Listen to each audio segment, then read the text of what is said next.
का अपने YouTube channel जैकपुर पे आज के इस वीडियोस में हम डिस्कस करने वाले हैं एक ऐसे टॉपिक के बारे में जिसे हर एक विद्यार्थी जानना चाहता है कि यदि सरकार हमें पास कर ही देती है न्यूनतम अंक आने पर भी तो हम इतना मेहनत क्यों करें, क्यों इतना मेहनत करें, क्यों टॉप करें, क्यों फर्स्ट डिवीज़न आए। बहुत से बच्चे सोचते भी यही है कि हमारी क्लास में खास करके 10 के नीचे जितने भी बच्चे होते हैं वो सोचते हैं कि हमारे क्लास में तो बस वही एक लड़का है जो फर्स्ट करता है बार बार, या फिर वही एक लड़की है जो हर साल फर्स्ट करती है, तो हम इतना मेहनत क्यों करें और इतना मेहनत करने के बाद भी सिर्फ मुझे पास कर दिया जाएगा। तो बच्चों इन सब सवालों का जवाब हम देंगे आपको इस वीडियोज़ में, और हमारे वीडियोज़ में शुरू से लेकर अंत तक बने रहिए। यदि आप हमारे चैनल पे पहली बार आए हैं तो चैनल को सब्सक्राइब कर लीजिएगा, घंटी के बेल आइकन को दबा दीजिएगा, क्योंकि यहाँ पर आपको इस चैनल पे मिलेगा आप ही के क्लास के क्वालिटी वाले सभी वीडियोज़ को। सबसे पहले हम बात करेंगे ऐसे विद्यार्थी जो कि कक्षा 6 में हैं, ठीक है, यानी क्लास 6 में है। जब आप क्लास 6 में पहुंचते हैं तभी से आपका जो है मेहनत करने की जो क्षमता है वो बढ़ा देनी चाहिए, ठीक है। अब आपको जो है ऐसे पड़ाव में पहुंच जाते हैं जहां से आपको जो है ओरिजिनल में जो एजुकेशन मिलना चाहिए वो मिलने लगता है, ठीक है। वहां से आप अपने बेस को मजबूत कर सकते हैं क्लास 6 से ही, ठीक है। क्लास 5 तक आपने जितनी मस्तियाँ की सब ठीक है, लेकिन अगर आप क्लास 6 में पहुंच गए तब आपको सीरियस होना होगा अपने पढ़ाई के प्रति। यदि आपका सपना है कि मैं एक डॉक्टर बनूंगा या डॉक्टर बनूंगी, इंजीनियर बनूंगा या इंजीनियर बनूंगी, या फिर आपका सपना है कि आप सरकारी नौकरी लेना चाहते हैं, तो क्लास 6 से ही आपको अपना बेस मजबूत करना होगा। ऐसे विद्यार्थी जिनका बेस बहुत कमज़ोर होता है आगे चलकर वो बहुत पछताते हैं, उन्हें समझ में नहीं आता ये हो क्या रहा है। अभी भी ऐसे ऐसे बच्चे हैं जिन्हें अगर 7 या 8 का क्यूब दे दिया जाए तो वे इसे सॉल्व नहीं कर पाते, ठीक है। तो बच्चों इस बात को आपको ध्यान में रखना है, कक्षा 6 से ही अपना फोकस रखना है, अपने सभी बेस को मजबूत करना है, ठीक है। बेस क्या क्या चीज़ में मजबूत करना है? सबसे पहली बात तो गणित में, गणित का आपको टोटल बेस मजबूत रहना चाहिए, टोटल फार्मूला याद होना चाहिए। जो फार्मूला आपको कक्षा 6 में पढ़ाया जाए बस उसे इस तरह से याद कर लीजिए और इस तरह से प्रैक्टिस में लीजिए कि दोबारा आपको उसे पढ़ने की ज़रूरत ना पड़े।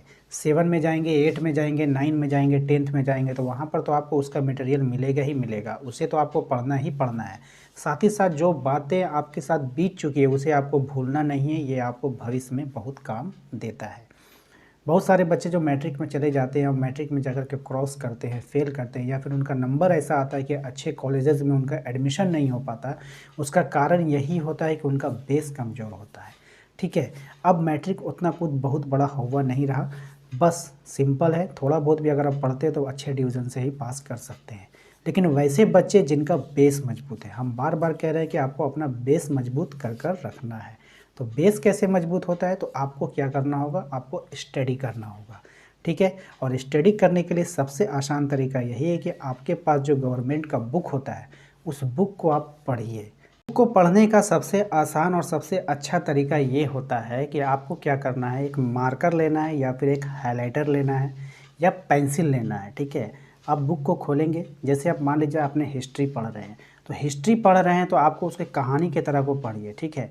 जिस तरह से आप एक फ़िल्म को देखते हैं, फ़िल्म को जब आप देखते होंगे तो फ़िल्म देखने के बाद आपसे कोई भी अगर पूछता है आपसे तो आप उसके टोटल कहानी को बता कर रख देते हैं। यहाँ तक कि अगर उसी फ़िल्म को आपको दोबारा दिखाया जाए तो आप क्या करेंगे, उस आने वाले सीन को आप पहले बता देंगे कि इसके बाद ये होने वाला है। ऐसा इसलिए होता है क्योंकि उसमें हमें चित्र के तौर पे दिखाया जाता है जो हमारे मस्तिष्क में यानी हमारे दिमाग में पूरी तरीक़ा से छप जाता है, ठीक है बच्चों। तो उसी प्रकार से जब कभी भी आप बुक को पढ़ें तो उसे एक कहानी के तौर पे पढ़ें, उसे माइंड में इमेजिन करें, यानी उसका फिगर को उतारें, ठीक है। और ख़ास करके हिस्ट्री हो, इतिहास हो या जो भी हो, तो उसको आप लोग को अपने दिमाग में उतारना होगा, उसे आपको छापना होगा, ठीक है। यानी एक फ़िल्म की तरह उसे सोचना होगा। प्रेशर नहीं लेना है दिमाग पर कि ये बुक है इसे पढ़ना होगा। बहुत सारे बच्चे तो हिस्ट्री का नाम सुन करके ही डर जाते हैं कि बड़े बड़े क्वेश्चन को याद करना होगा। अरे याद क्यों करना है, उसमें क्या है, उसमें तो बताया जा रहा है कि क्या हुआ था, ये घटना घटी थी, ये वहाँ गए थे, इतने हाथियों को लेकर गए, इतने तोपों के साथ लड़े, ये हुआ। थोड़ा सा उसमें डेट आता है तो डेट को आपको थोड़ा बहुत याद करना पड़ सकता है, लेकिन सारा तो एक कहानी है, तो आप उसे कहानी के तौर पे लिए, उसे इमेजिन कीजिए। जब आप कहानी पढ़ रहे हैं तो उसे इमेजिन कीजिए कि हाँ ये चीज़ हुआ है, तो वो आपको जल्दी याद हो जाता है, ठीक है। तो इस तरह से आप क्या कर सकते हैं, ये कर सकते हैं जितने भी सन होंगे उसको आप अंडरलाइन करते चलिए ताकि आपको याद करने में आसानी हो। अब तो क्लास 6 से आपको एक आसान ये बात ये भी है कि क्लास 6 से जो है आप सभी को ऑब्जेक्टिव कर दिया गया है। तो ऑब्जेक्टिव में आप अभी जाएंगे तो मार्केट में आपको बहुत सारे बुक मिल जाएंगे। अब आप लोग करते क्या हैं, बुक ले आते हैं, उसे पढ़ लेते हैं, चल जाते हैं। आप बताइए क्या उसमें 100 में से 100 सवाल आपके उस बुक से निकलेंगे? कभी नहीं निकलेंगे। वो थोड़ा बहुत दे देता है, ठीक है।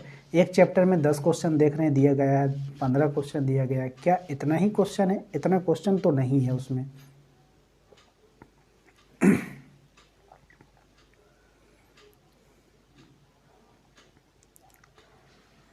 इतना क्वेश्चन तो उसमें नहीं दिया गया है, इससे ज़्यादा क्वेश्चन दिया गया। और ये क्वेश्चन किस तरह से निकलेगा?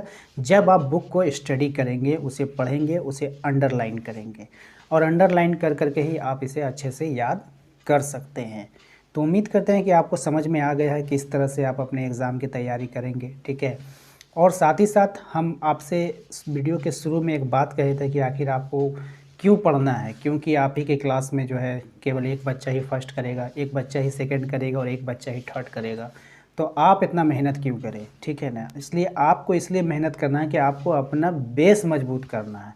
यानी एक मकान होता है ना, मकान का यदि आप नींव ही कमज़ोर हो जाएगा तो वो मकान ज़्यादा देर तक खड़ा नहीं रह सकता, वो गिर जाएगा, ठीक है। इसी प्रकार से आप एक स्टूडेंट है और अभी अपने जीवन में, स्टूडेंट लाइफ में अगर आप मेहनत नहीं कर रहे हैं तो आपने तो सपना देखा है बहुत बड़ा कि हम बहुत बड़ा आदमी बनेंगे, एक नौकरी लेंगे, ठीक है, डॉक्टर बनेंगे, इंजीनियर बनेंगे, लेकिन आपका तो बेस कमज़ोर है। तो बेस कमज़ोर है तो इतनी बड़ी बिल्डिंग कैसे खड़ी रहेगी? वो गिर जाएगी और लास्ट में आप हार मान जाएंगे। हार इसलिए माना जाता है कि जब आपको उस एग्ज़ाम में उतारा जाएगा, नौकरी वाले एग्ज़ाम में उतारा जाएगा, कंपटीशन के दौर में उतारा जाएगा, तो वहाँ पर बहुत सारे जो है धुरंधर लोग मौजूद होंगे जिससे आप डर जाएंगे देख करके। उनका बेस काफ़ी मजबूत होगा। आप सोचेंगे नहीं ये बहुत बड़ी बड़ी इमारतें लेकर है, मेरी तो छोटी इमारत है, ये इससे टक्कर नहीं ले पाएगा, तो आप उस समय डर जाएंगे। तो वो दिन आने से बेहतर है कि आप अपना बेस अभी से मजबूत रखें, बुक को स्टडी करें, सेल्फ स्टडी करें, ठीक है ना। सेल्फ स्टडी करें, कोचिंग के भरोसे में ना रहे। कोचिंग में आप जाते होंगे, आपको क्वेश्चन आंसर कराया जाता है और कुछ भी नहीं कराया जाता है, आपको बस सिर्फ सिलेबस कंप्लीट करने का वो उसने ठेका लिया है, ठीक है ना। आप जाएंगे, आपका वहाँ पे सिलेबस पूरा कराया जाएगा, जितना भी आपको उसमें एक्सरसाइज होगा वो पूरा कराया जाएगा। वो पूरा कराने के बाद आपकी फ़ीस ले ली जाएगी। तो उनका काम यही होता है कि आपका सिलेबस कंप्लीट करके दे दिया जाए। लेकिन अब झारखंड सरकार ने ऐसा मॉडल बना दिया है एग्ज़ाम का, ऐसा परीक्षा का, कि विद्यार्थी उसे खुद पढ़े, ठीक है। हम अगर आपको पढ़ाते हैं, हम अगर आपको ऑब्जेक्टिव क्वेश्चन देते हैं तो वो रटा रटा हुआ हो जाएगा, यानी आपको बैठ करके रटना होगा। लेकिन सरकार ये चाहती है कि बच्चे उस जो बीच से आपका स्टोरी में से ऑब्जेक्टिव क्वेश्चन निकलता कहाँ से बच्चों? ऑब्जेक्टिव क्वेश्चन जो निकलता है वो कहानी के बीच में से निकलता है। तो सरकार ये चाहती है कि आप उस किताब को पढ़ें, जो सरकार किताबें आपको उपलब्ध करा रही है, आप उसे घर पे पढ़ें, ठीक है ना, सेल्फ स्टडी करें। इससे क्या होता है, आपका ब्रेन जो है वो शार्प होता है और उसकी क्षमता बढ़ती है, यानी स्टडी करने से उसकी क्षमता बढ़ती है। और अभी 99% बच्चे ऐसे हैं जो सेल्फ स्टडी नहीं करते हैं। वो सिर्फ कोचिंग के भरोसे बैठे हैं, बुक के भरोसे बैठे हैं, इंटरनेट के भरोसे बैठे हैं, यूट्यूब के भरोसे बैठे हैं कि सर आएंगे क्वेश्चन आंसर करा देंगे, क्वेश्चन आंसर को रट लेंगे, बस हमारा एग्ज़ाम निकल जाएगा।